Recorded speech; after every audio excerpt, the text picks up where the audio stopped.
Welcome to the DevPool show, the show where we talk about tips and tricks on how to become a successful developer.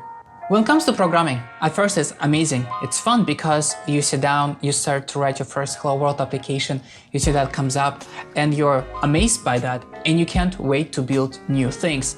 So even if you're at school right now, when you're just starting out as a professional, or maybe you've been a professional for 5 to 10, 15 years, well, there's one thing that we will all share, and it will always happen no matter at what point in time you are within your career, and there's a burnout.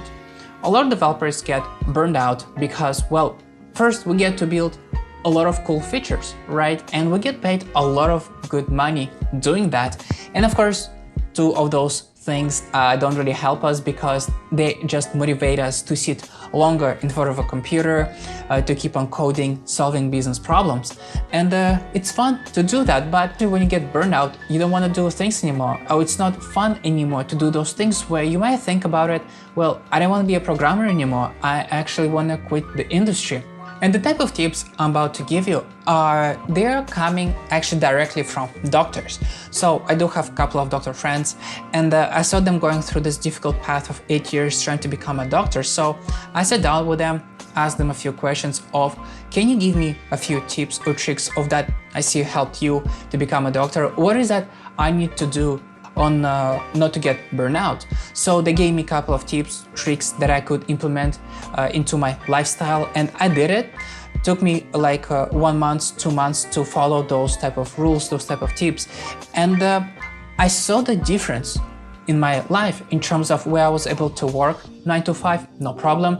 I was able to do housework because I still have to throw out the garbage, I still had to do cooking, still had to do a lot of things like that, laundry, and talking to you guys, creating YouTube videos for you weekly. So the question is, how am I able to do all of those things? Tip number 1, and that is to have a balance in life. Well, when it comes to balance in life, you actually want to look a little bit ahead of time. What I mean by that is when you look into your schedule right now, and if it's all blank, well, this is the first problem because you haven't really organized how your future will look like. So for instance, you do know that right now you might be studying from 8 to 11 a.m. Well, you have to include that into your calendar. Also, let's say right now you do need actually to sleep, and you do know that you need 6 hours of sleep minimum. Well, those 6 hours should be also allocated within your time because, again, in a day we have only 24 hours a day, and sleep needs to be included. And let's say you do need to clean a house, entire house. Well, you can't really clean the house within 1 day and still be productive in other aspects of your life within other elements.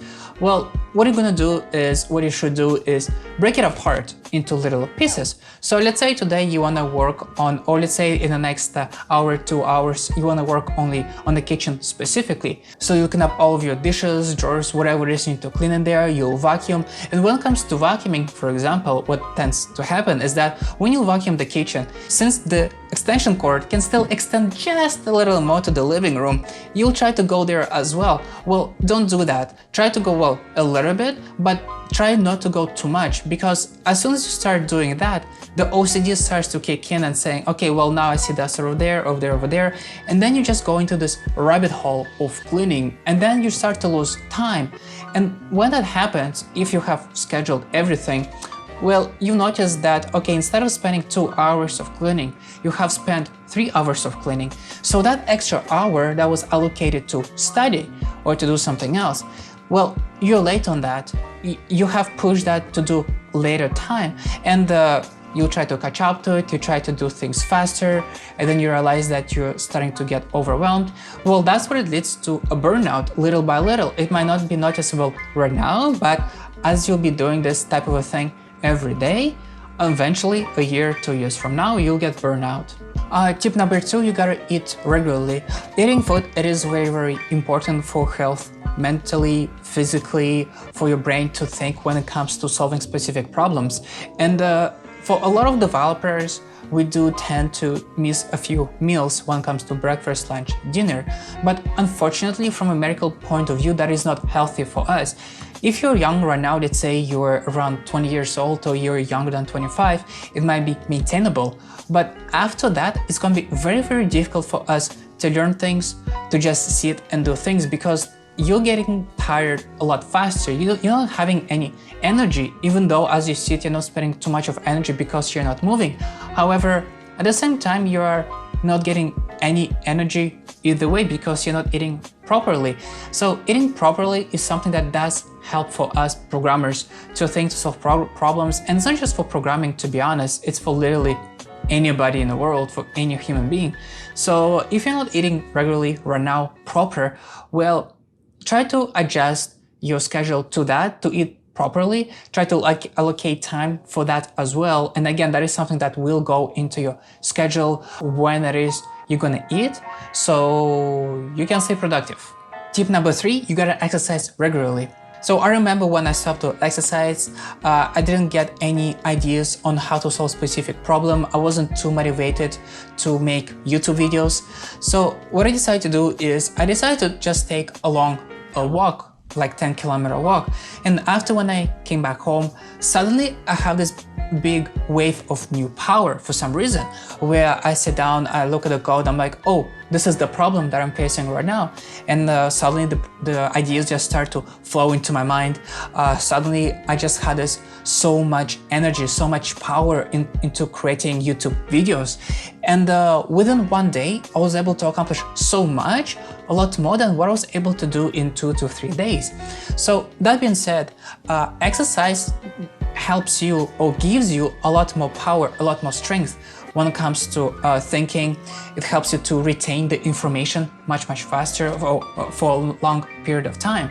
So, and plus it's good for your mental health, since we do sit a lot, we don't have much of a blood flow, our brains don't get a lot of oxygen, and that is something that you do need to keep in mind. That is something that you do need to do, because without that, you'll notice that as you're sitting, you're not doing anything, it's going to be harder on you later in the future. It's not mentally healthy, physically healthy, and you're not going to be able to stand out as a programmer, because especially if you're trying to become a programmer right now, maybe you're sitting at home right now studying, and you're wondering, how come I'm not able to retain so much information?